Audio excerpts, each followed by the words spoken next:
Bonjour et bienvenue à 2026. Cette vidéo va vous proposer 9 clés pour 2026, l'année chinoise du cheval de feu de février 2026 à fin janvier 2027.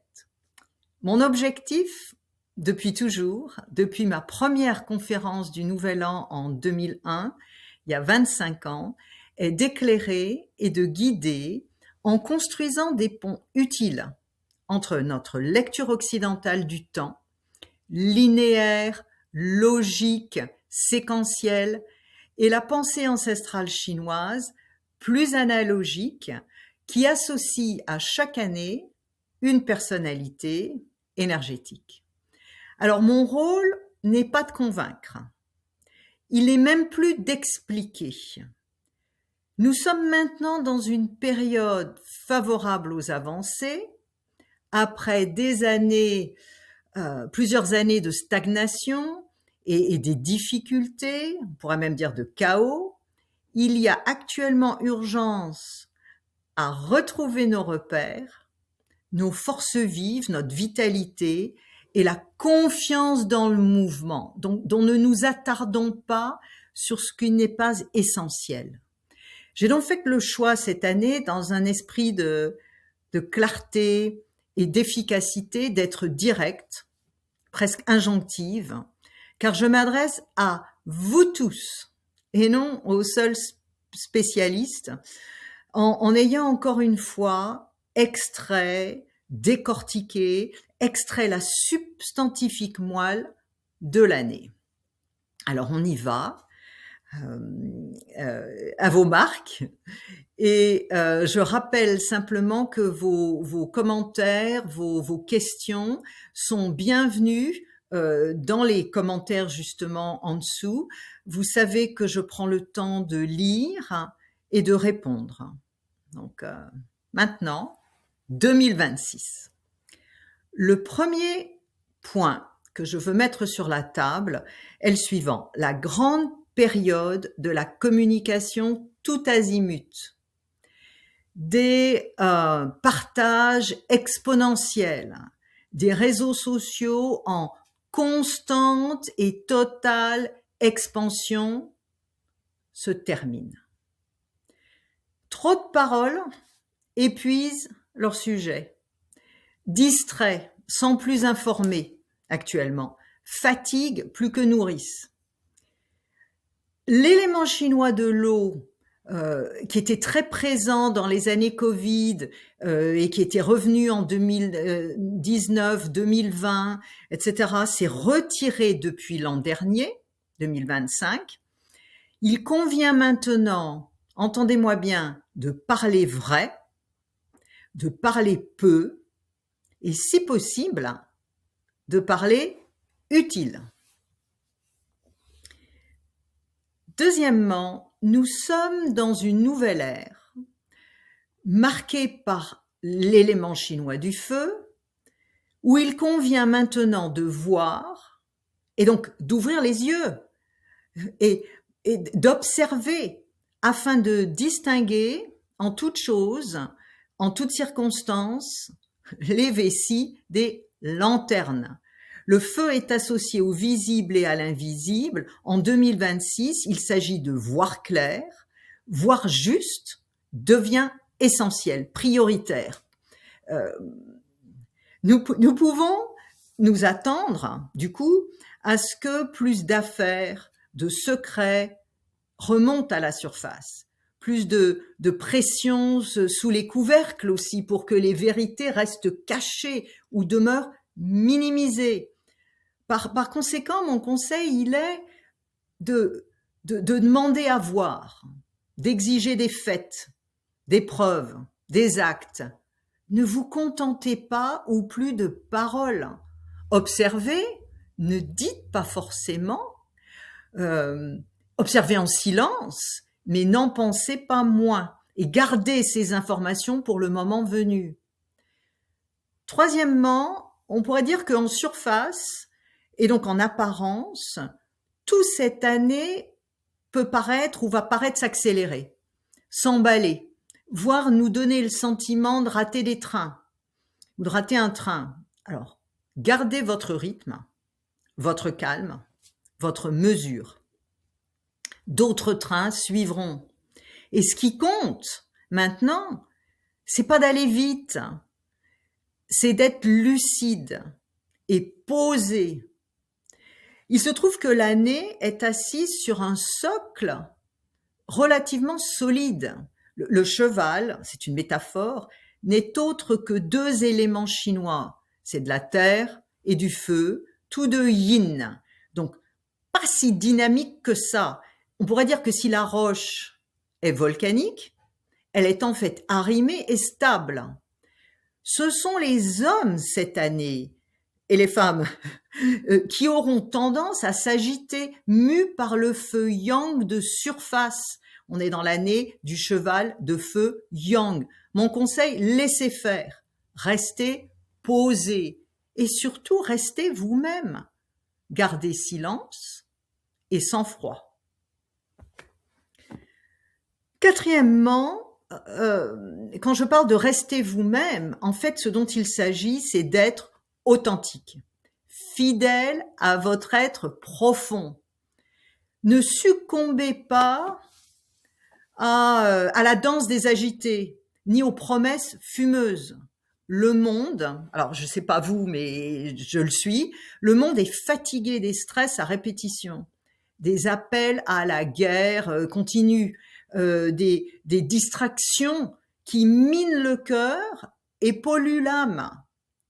Alors, essayez, tentez d'être la lumière que vous appelez de vos vœux autour de vous. Comment ?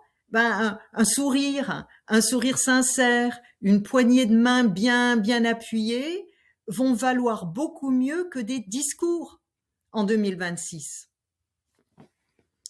Ensuite, avec ça, il y a tout un cheminement avec ça, ayez le courage de vos convictions. Si on est authentique, soyons-le jusqu'au bout.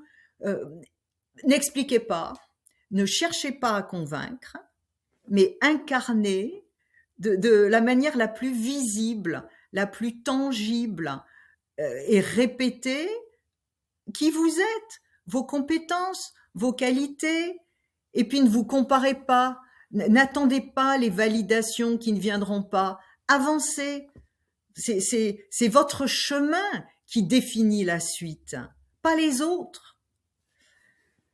Ensuite, acceptez, en avançant, de vous séparer de ce qui vous maintiendrait encore dans l'ombre, en apnée, en version minimale, rabougrie, minimaliste de vous-même. Et on pourrait dire, mesdames, mettez des talons. Alors, je vais essayer, je ne sais pas si j'y arriverai, mais messieurs, mettez vos costumes, montrez-vous, identifiez aussi vos alliés et créez avec eux, en étant vous-même avec eux, votre cercle, vos cercles de qualité. Sortez des réseaux tout azimut et puis resserrez les rangs. Une fois que vous avez trouvé, avancé dans cette qualification des alliés. Ensuite, en toute chose, choisissez, proposez la qualité. Si dans cette année qui est marquée par l'élément du feu, il n'y aura pas de visibilité durable et de reconnaissance véritable sans un combustible de grande qualité. Pour que le feu dure dans la cheminée, pour qu'il brûle bien, il faut du bois sec. Alors moi, je vais vous dire, séchez vos larmes, réparez ce qui peut l'être, évitez les effets de mode, les emballements, comment dire, de mariner dans un jus qui ne vous fait pas du bien. Incarnez la qualité. Et puis, investissez dans le durable, dans vos habitudes, dans le quotidien, dans les objets que vous allez acquérir. Ne cédez pas au volatile, à l'éphémère. Alors, pour un exemple, pour les jardiniers, on pourrait dire cette année, planter des vivaces plutôt que des annuelles. Elles reviendront. Pour les financiers, investissez dans la pierre et les valeurs sûres. Regardez le cours de l'or actuellement. en immobilier, optez pour plus que jamais, c'est toujours vrai, mais en particulier cette année, pour des biens de qualité, bien exposés, en étage élevé. Ne faites pas les mauvais compromis. Et puis, tout au long de l'année, défaites-vous de tout ce qui ne tient pas la route. Passez par-dessus bord.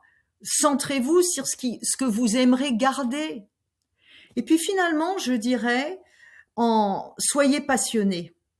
Faites entrer vos rêves dans la réalité. Alors, vous allez garder les pieds sur terre, mais ménagez un espace pour voir plus haut, pour toucher les étoiles, pour explorer votre côté spirituel et en lien avec vous-même. Et en toute chose, cultivez la joie.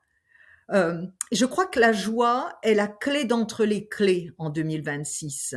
Le feu est associé au cœur et la manifestation de l'amour, de la joie, du cœur, c'est la joie.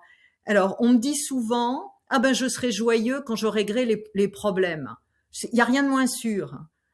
À mon sens, il vaut mieux inviter la joie, l'apprivoiser, la cultiver tous les jours dans des petites choses, plutôt que d'attendre que tout soit réglé pour qu'elle vienne. Parce que c'est l'énergie de la joie, c'est votre énergie qui ouvre les portes.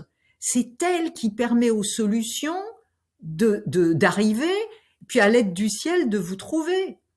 Donc, on n'attend pas, s'il vous plaît, dans une année comme celle-ci. Alors, si je résumais, en clair, parler utile. Ouvrez les yeux. Maintenez votre rythme. Soyez authentique. Incarnez qui vous êtes et vos qualités dans la matière, dans les faits, dans des actes. Identifiez votre cercle de qualité. Choisissez la qualité en toute chose. Projetez-vous, œuvrez pour du durable. Osez être passionné cette année. Et puis, surtout, cultivez la joie. Encore et encore. Elle saura vous accompagner favorablement. Alors, les conseils de l'année, une précision, là, ils s'adressent à tout le monde sans exception.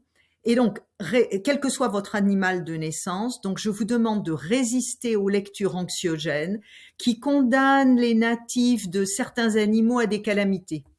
Si vous êtes né l'année du rat, par exemple, on va vous faire peur cette année. Moi, je vais dire simplement, dans une année comme celle-ci, entendez les conseils qui ont été donnés, mais peut-être restez plus silencieux et puis acceptez d'être davantage guidé pour une fois.